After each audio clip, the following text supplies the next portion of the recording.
Good evening and welcome to our COVID-19 update. I am Ladi Akeredoluale. Here are the highlights at this hour. Police boss in Lagos warns Salah celebrants to observe COVID-19 safety protocols as they celebrate. Breach of COVID-19 protocols continues in markets in the nation's capital Abuja and Ogun State as preparations for Salah reach a climax.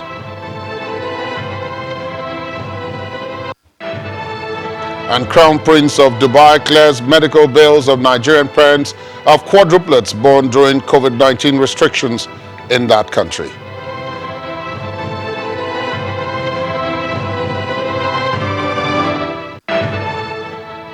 We'll begin in Abuja, where the federal government has donated medical supplies worth 67 million naira to the Democratic Republic of Sao Tome and Principe. The medical supplies include units of test kits, extraction kits, infrared thermometers, and personal protective equipment to test up to 20,000 people. Making the donation on behalf of the federal government, the acting head of East and Central African Affairs Division at the Ministry of Foreign Affairs, Mr. Tukur Megari, explains that President Muhammadu Buhari approves the donation based on the request of the government of Sao Tome, which is seeking the equipment to help in its efforts to mitigate the spread of COVID-19 in that country.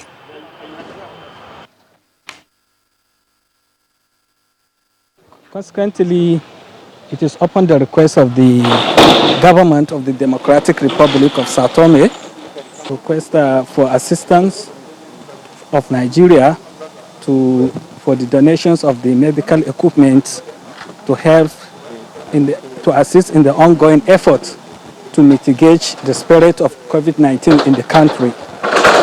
The medical equipment included unit of test kits, unit of extraction kits, infrared thermometer, and other items of personal protective equipment to cure and test off more than 20,000 persons in Sao Tome and the Principe, as you can see. We approximately, the Nigerian government spent almost 67 million naira. Million naira? Naira. No, in naira.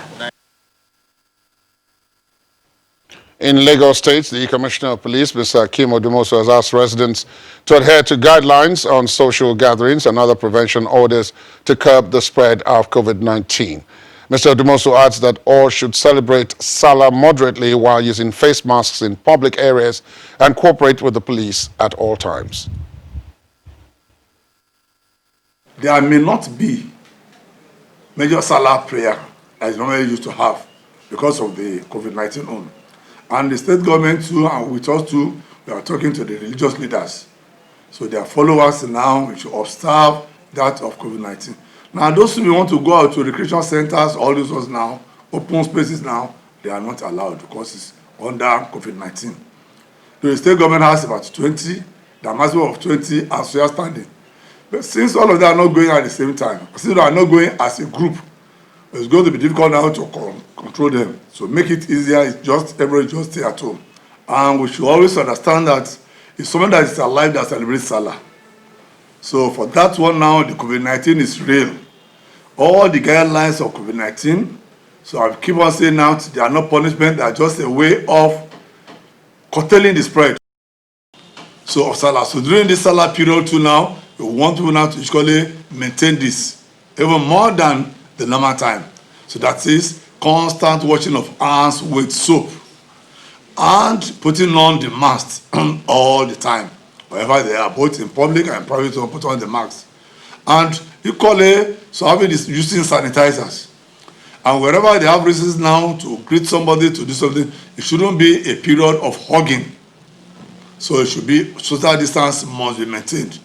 So that at the end of the Salah, those of us that were for the Salah now, we're able to see ourselves. We don't have no reason now to go to hospital now, to go to isolation center now, to go and see our loved ones there. And to prevent this is to make sure that we follow all the guidelines on COVID-19. Away from Lagos, food and livestock traders in the Federal Capital Territory, Abuja, say the increase in the cost of transportation of goods to the nation's capital, Abuja, is as a result of the lockdown which came out of the COVID-19 pandemic. At one of the livestock markets visited by Channels Television, buyers and sellers showed total disregard for social distancing amidst the fear of COVID-19. It's a beehive of activities at this livestock market as residents engage in last-minute shopping. There is no form of social distancing, while the use of face masks is heeded to by just a few persons. The traders seem to be having a field day as they attend to customers who have come from far and near. But the prices this time is a bit higher. The one I bought last year is getting to about getting to 30,000. Well, this year I even bought 30,000 and it cannot meet up with that the last year.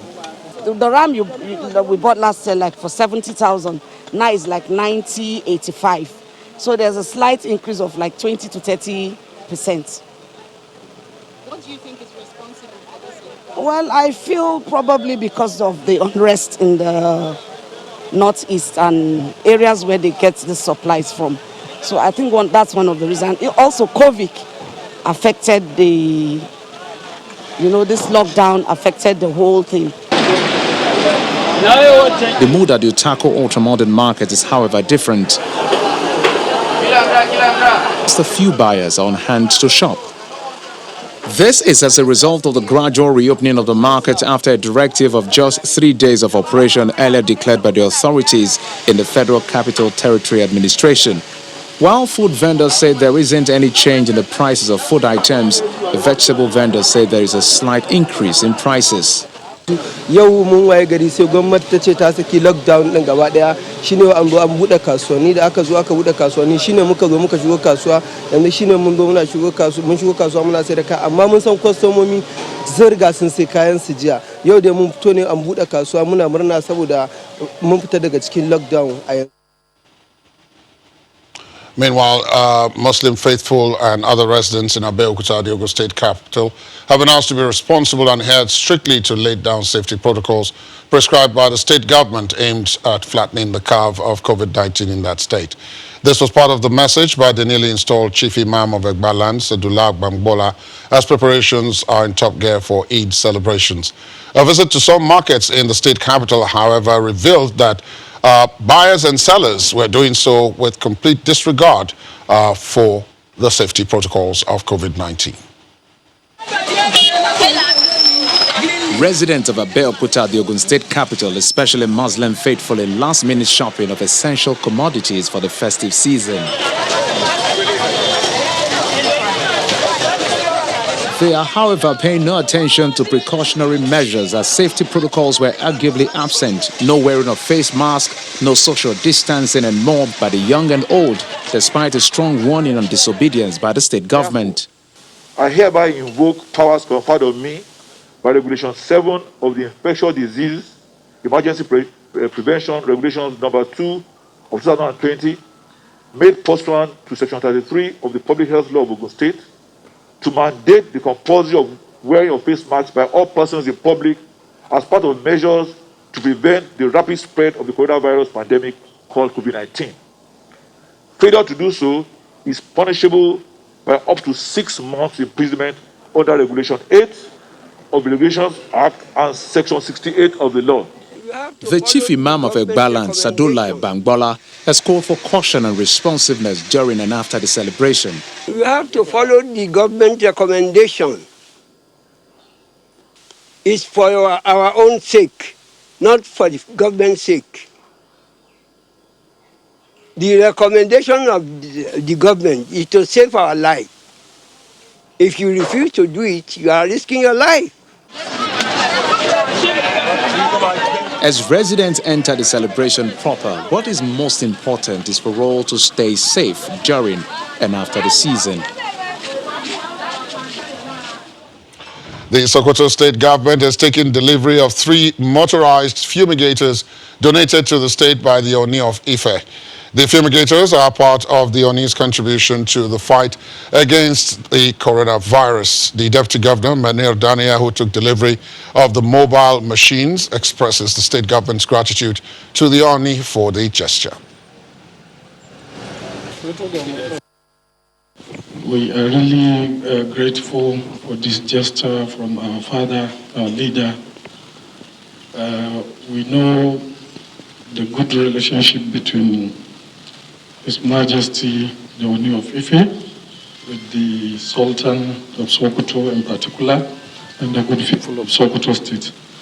So we are not surprising to see this powerful delegate from His Majesty, and also we understand that His Majesty is giving one fumigating machine to each state, but because of his love and the good relationship of the people of Sokoto State, he decided to give 2 fumigating machines to Sokoto. This is a very commendable effort from him.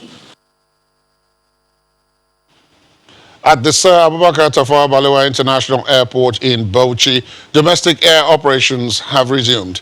The first flight left Abuja to Bauchi today, Thursday. Here's our correspondent, Hajara Aliu, with that story. The first flight to resume commercial operations at the Sir Abubakar Tafawa Balewa International Airport, Bauchi, touched ground at 3:20 p.m. It was welcomed by the fire service demo, being the first flight to resume operation after 4 months of non-activity. Most of the passengers that have arrived today are those that have come for the Salah holiday. The flight had 85 passengers on board and they had to undergo safety protocols on arrival. Immediately you land, you can see that everything is organized. The protocols are being enforced and everything is going as it should be. So I'm satisfied, I feel safe. Enough has been done, but maybe the challenge will come when a lot of passengers come to the airport. That is the issue of social distancing. If you have too many passengers, the facilities may be overstretched.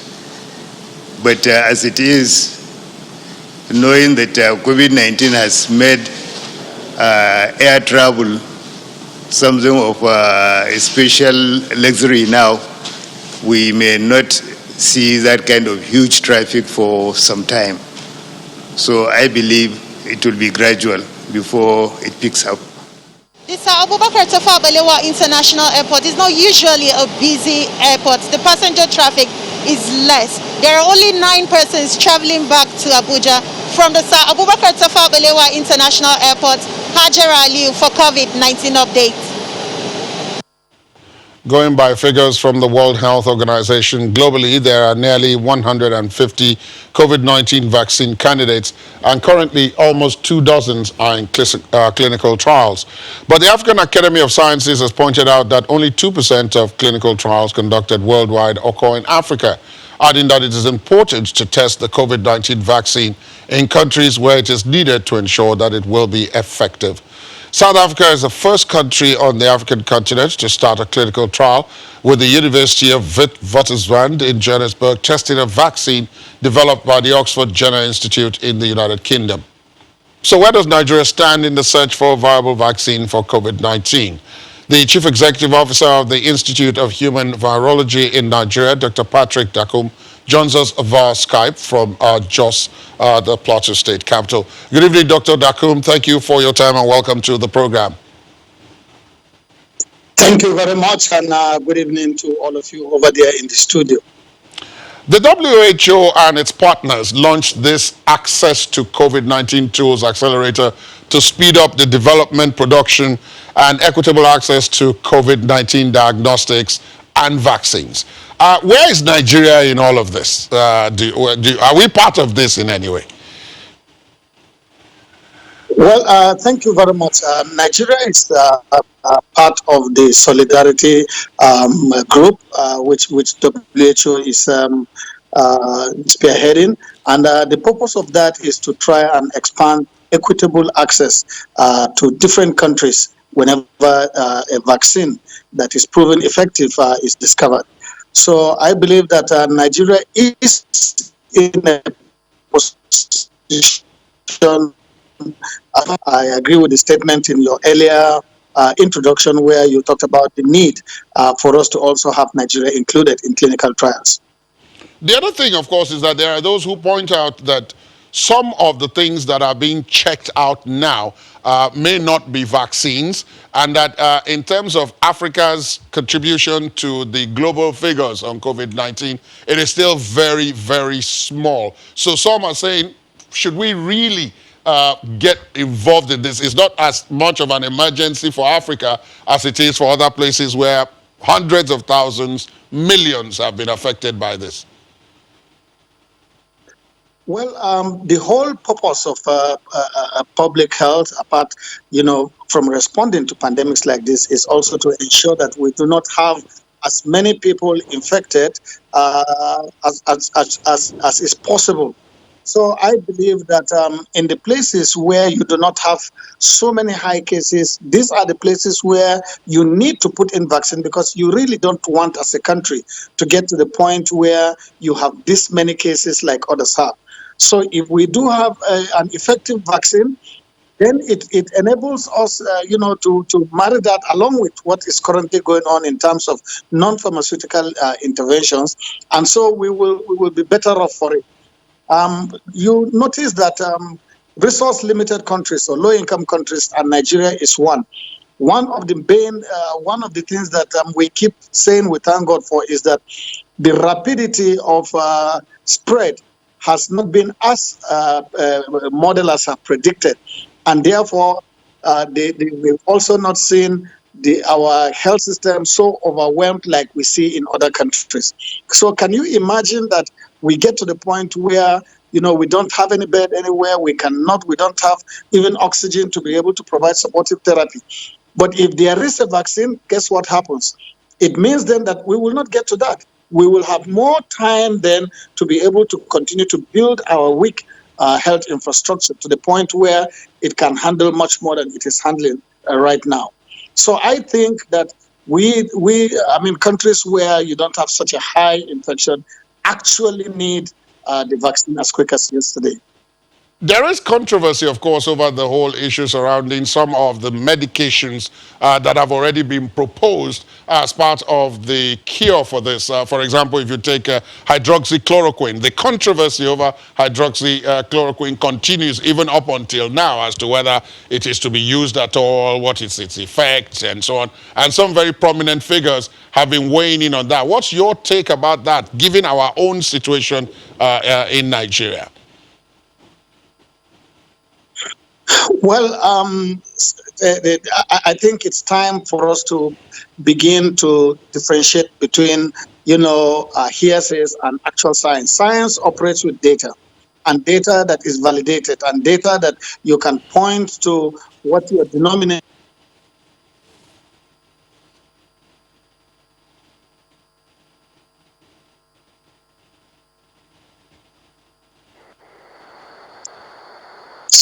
Sorry, I hope I didn't get cut off.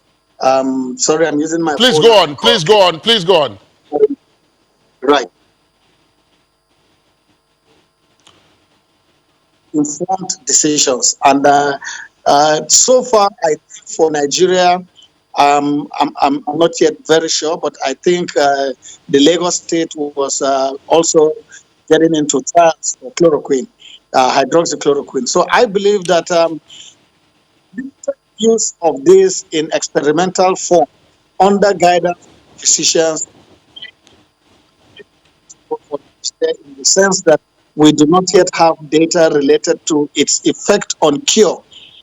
Remember that we're talking about cure, meaning the ability of a drug to be able to knock off and kill this virus. There's no data that has shown that hydroxychloroquine does that. Does it have any benefit? Probably it does have benefit. How is the mechanism of action? I really cannot place a hand on that right away. But I am told, and from anecdotal studies, there is some benefit. So under limited guidance by a physician, for me, given that there is no cure, it's possible to use hydroxychloroquine. But let us see how the data comes before we can now say wide use of hydroxychloroquine for the cure of COVID-19. So I think for now, not advisable to go shop hydroxychloroquine. If it's positive, you start opening it in. If you have prescribed by a physician under guidance, then so be it.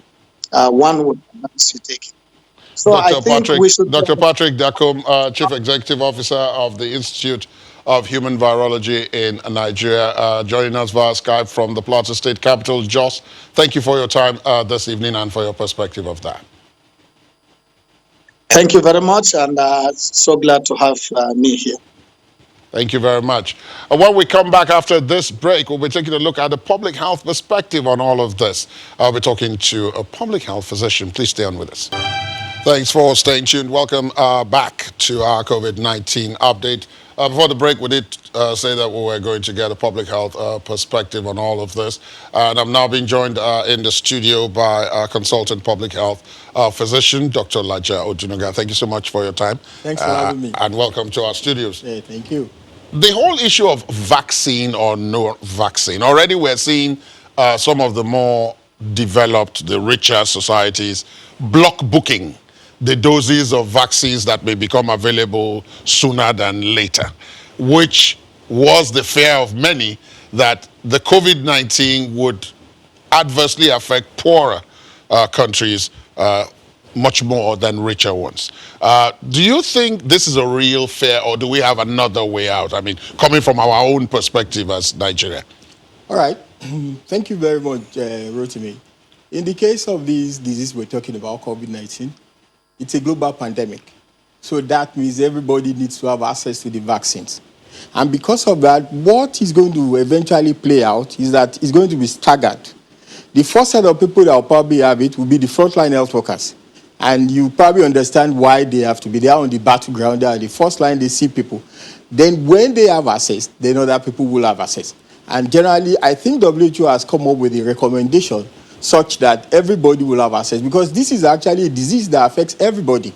Now, what's the essence of it being controlled in US, and you still allow somebody to travel from Nigeria, from a country where it's not controlled, to the US? So you run a risk of actually taking the disease from there to the UK or to the US. So definitely the World Health Organization will structure it in such a way that everybody will have access. In any case, it does appear from the reports that we have, there's more than 24 vaccine candidates in trial at this point. There are Chinese ones, there are British ones, there are American ones. Even Russia says it has its own vaccine in trial. But does this not open the world to the risk that we're going to go after whichever one comes out, possibly playing down the issue of the process? No.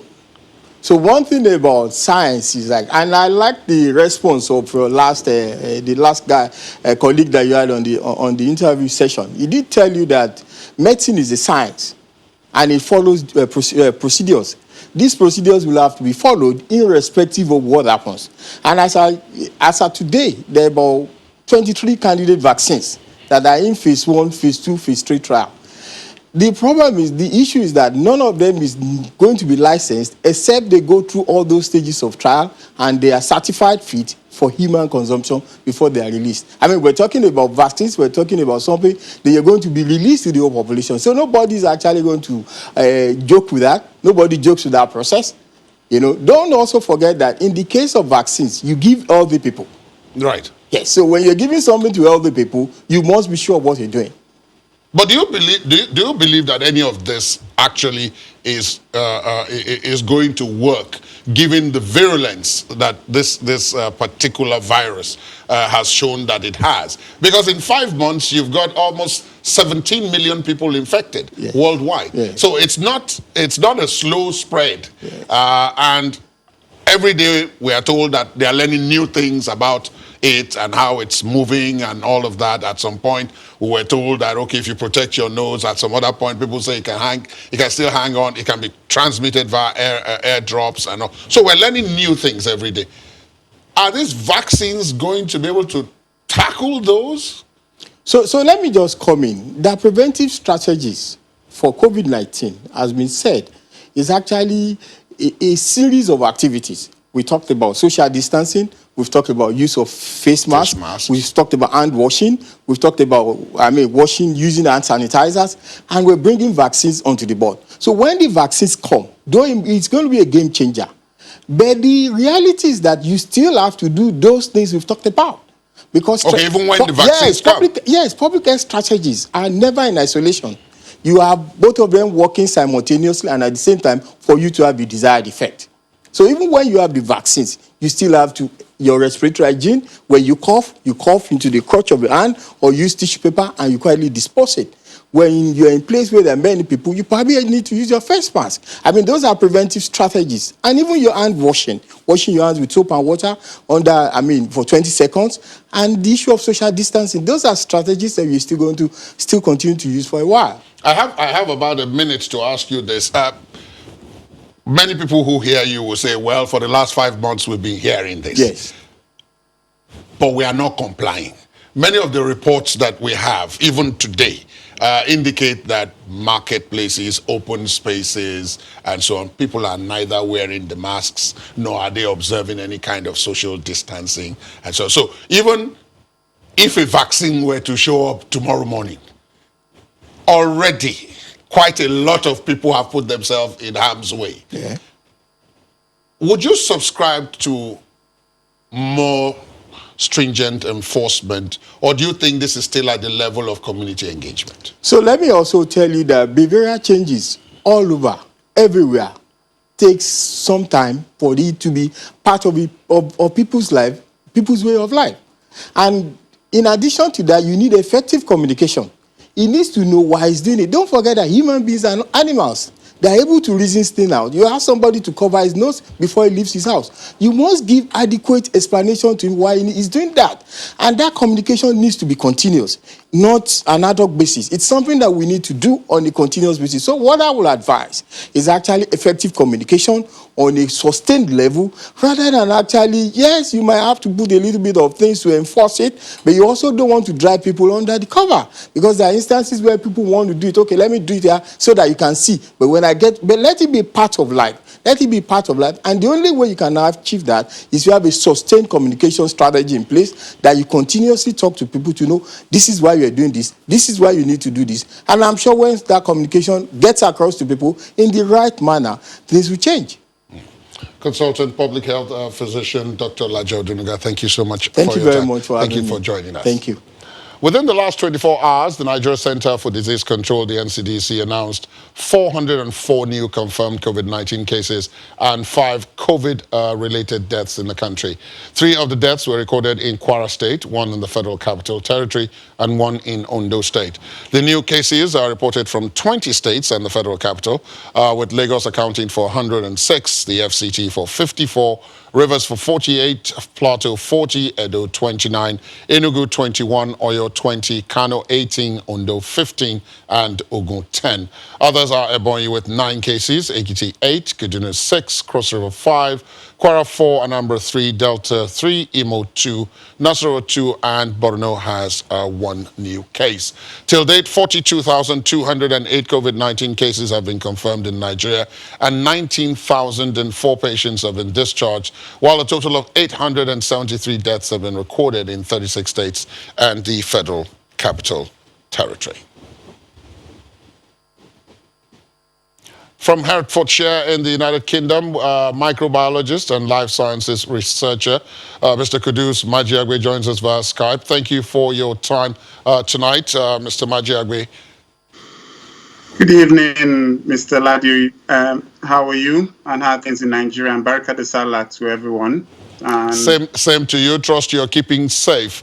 This issue of the vaccine, of course, the United Kingdom where you are is one of the areas where there are candidate vaccines on a trial. But it does seem as if there's a lot of promise, but it's going to be taking some time before they are delivered. Okay. Before I start, let me give you, I've noticed there have been a lot of conversations, but let me walk you through the types of vaccines that need to connect to what you were asking about the UK. Vaccines fall into 4 categories. You have what are called the life attenuated, you have the inactivated, then you have the ones that you now see linked to component technology, then the last part with topsoil base. So with what's going on in the UK, most of the vaccines are developed using component technology where you have different forms. Some involve using the sugar of the bacteria. Can you hear me? Yes, please, go on. Yes, please, go on. Okay. You have some where you use the protein of the bacteria or virus. Some you use the sugar. And then some you add what you call an adjuvant, where you add a particle to once that vaccine is introduced into your body system, your body reacts to that. Sometimes they use what you call aluminium, and react and have a response. So now bringing it back to what's going on at Oxford, the Jenner Institute.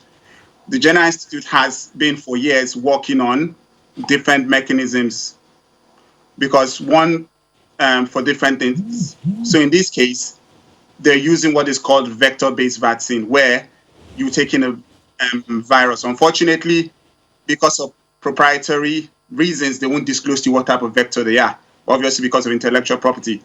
But the mechanism is that you take a vector of a virus, tone it down, and try and see if you can insert the COVID-19 virus in itself and see if it will express in it. If it expresses, you now walk it through your phase 1 and phase 2. The interesting part is that because if you remember, this particular virus falls under the other species of coronavirus where you had MERS and SARS.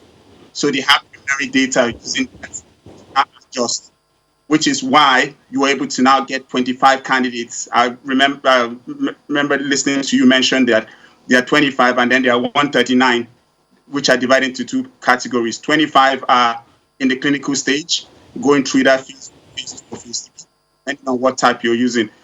The last time I looked at the list, dated as of the 28th from the WHO, you have China using inactivated, the UK, which includes Oxford and Imperial.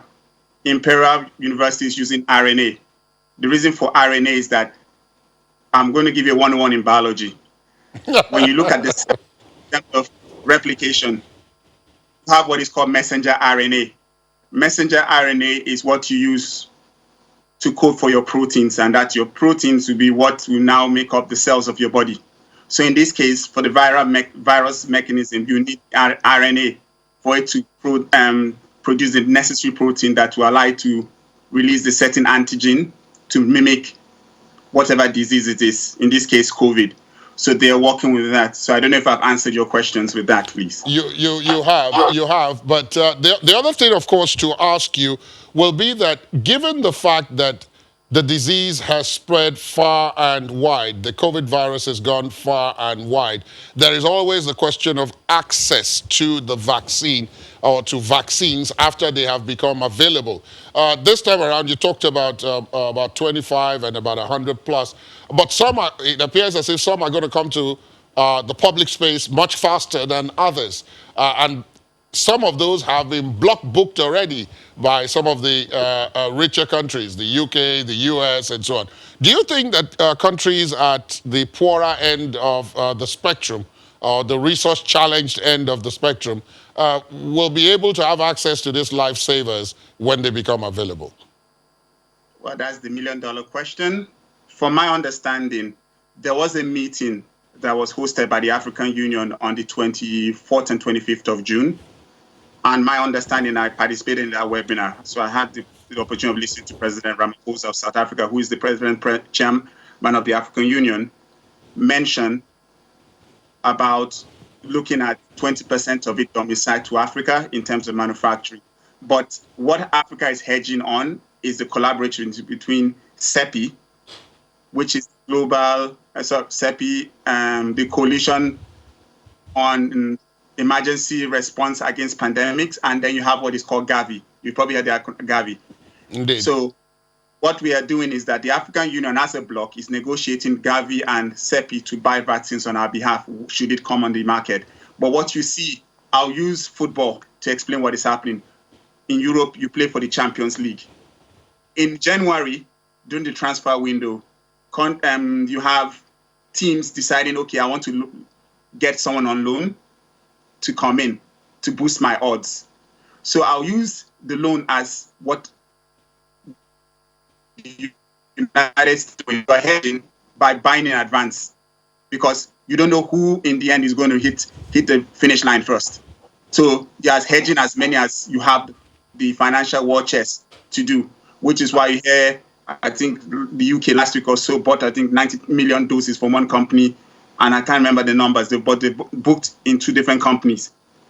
So all of that now gives the incentive for the pharmaceutical. And the interesting thing you need to understand is that most of the pharmaceutical companies have on them portfolios of biotech companies who I explained to you understand the technology needed to produce vaccines. So it's easier for them. And with you not spending your own money, spending someone else's money, you get the better motivation to work. Because if you're using anything else to produce a vaccine, but you now have, with the advances in technology, to speed that timeline. The question is, who will get to that finish line first? Well, I guess we'll have to wait and see that. Thank you so much, Mr. Kudus Bajiagbe, life science researcher and microbiologist from Hertfordshire in the United Kingdom. Thank you for your time. Again, and have a good night. Thank you. The parents of 4 premature babies receiving special care at Latifa Hospital have been thrown a lifeline by the Crown Prince of Dubai after he pledged to cover their medical fees. 32-year-old Sijani Abdul Karim and his wife Suliat faced costs of about 800,000 dirhams after she gave birth to quadruplets on July the 1st following a cesarean section, but had no health insurance after her hospital cleaning contract ended. Those fees have now been covered by Sheikh Hamdan bin Mohammed, leaving the family overjoyed. Meanwhile, over 1,000 Nigerians with expired visas in the United Arab Emirates have about 17 days to vacate the country or face the law. Tensions are now running high as there are not enough flights to repatriate them to Nigeria before the deadline given by the government. Our correspondent in the UAE, Mayowa Adegoke, has more. Nigerians at the office of the Consular General Dubai demanding to be repatriated. An August 11 deadline has been given to all residents and visitors with expired visas to either renew their papers, vacate the country, or pay fines daily. Reports in some Nigerian media have described the policy as discriminatory. It's not targeted at Nigerians. The Nigerian ambassador in UAE has also gone to have meeting with the authorities, and they have also extended for Nigerians to 17th to leave the country for those that don't have the visa. This new directive cancels a cabinet decision made during the height of the COVID-19 pandemic in April to extend validity of all expired visas through December 2020. Meanwhile, between May and July, Nigeria's federal government, working with its offices in the UAE, has repatriated over 1,500 citizens. So far, we have lifted 6 flights.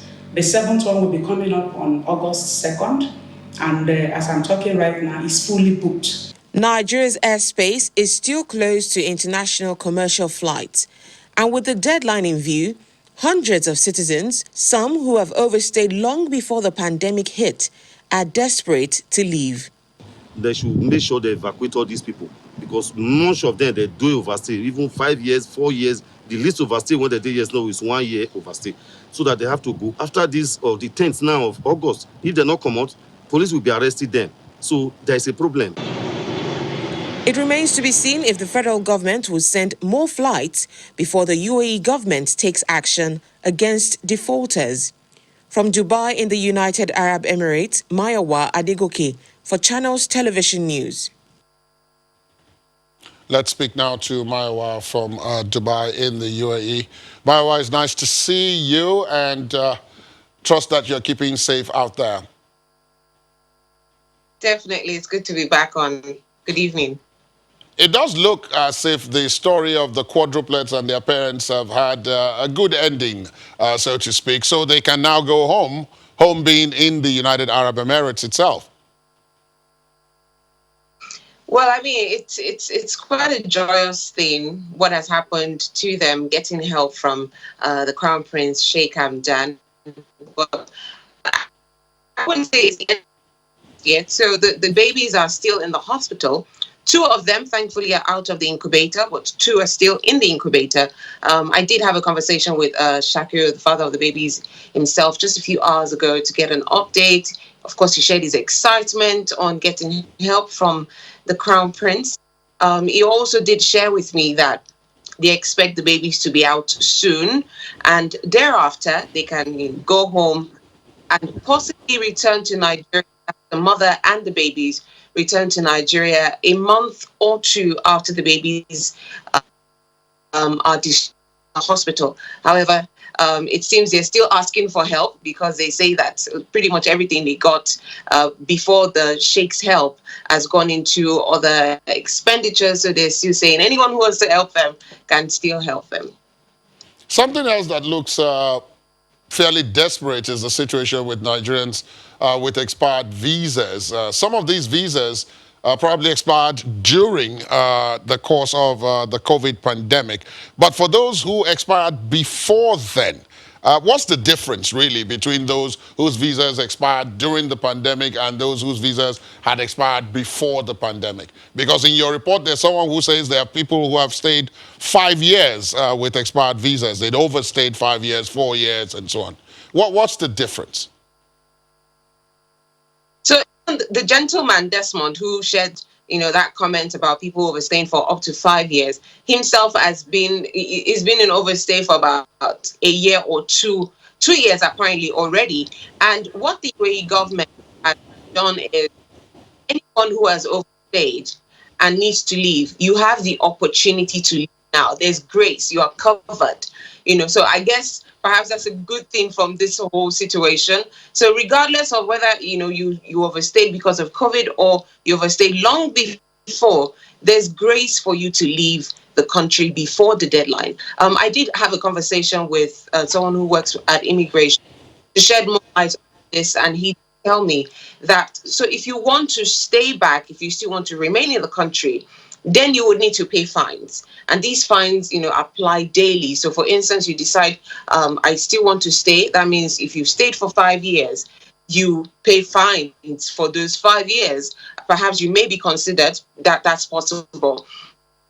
But for overstayed for a long time and leave, I am told that they will be banned from coming back to the country for the same amount of time they've overstayed. So for instance, you overstayed for 5 years and you leave without paying any fines, you use this opportunity to leave, you cannot come back for another 5 years. So that's pretty much the situation with that. You've got just about a minute to give me this. Of course, Salah would be a very big celebration in a country like the United Arab Emirates. What safety protocols are in place there? Well, unfortunately, it's not going to be a big celebration this time around.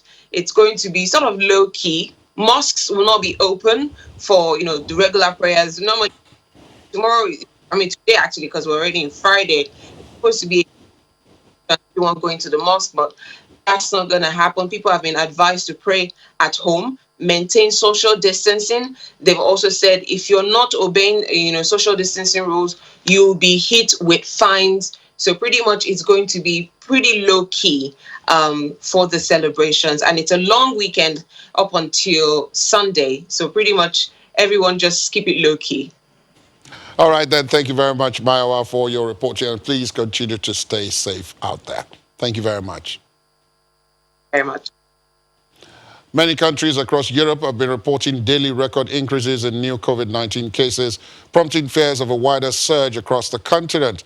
This is going on just as the United States state of Texas surpasses New York, which was for months the epicenter of the coronavirus outbreak in the United States. Here is our global update. In the world, nearly a quarter of the global death toll. More than 10,000 Americans have died in the last 11 days. New York, which was for months the outbreak epicenter in the United States, has been overtaken by Texas, which is now counting over 418,000 total cases, compared to New York's more than 413,000, according to Johns Hopkins University data. Do you think that's anxiety that is a little? I think so. with almost 485,000 cases. California is still leading in total cases. Overall, the U.S. has recorded over 4.4 million cases and 150,716 deaths. Addressing the people of the UK, Prime Minister Boris Johnson said it's absolutely vital as a country we don't delude ourselves that somehow we're out of the woods or this is all over, because it isn't all over. Adding that the resurgence of the virus was visible in some countries in Europe and in the US, and that people must continue to follow social distancing guidelines to avoid a second wave. In Brazil, a majority of coronavirus strains were traced to 3 virus groups from Europe, according to researchers. They estimate that over 75% of the strains fell under groups from Europe by sequencing 427 genomes found in Brazil around late February and early March. The death toll in Brazil surpassed 90,000, and the number of people testing positive went over 2.5 million. Vietnam has advised tens of thousands of people who visited the city of Da Nang to report to disease control centers as 9 new coronavirus cases were confirmed, and the country scrambled to contain its first outbreak in over 3 months. ChannelsTV.com, that's our website, has details of all those stories as well as others on both COVID-19 and indeed other subjects such as the reopening of schools, which are expected in Nigeria for exit classes from Monday. You can also find the latest stories from across the world on that website. That's our COVID-19 package tonight. Thanks for being with us. I am Ladi Akiri Duluale. Baraka da Salah in advance. Good night.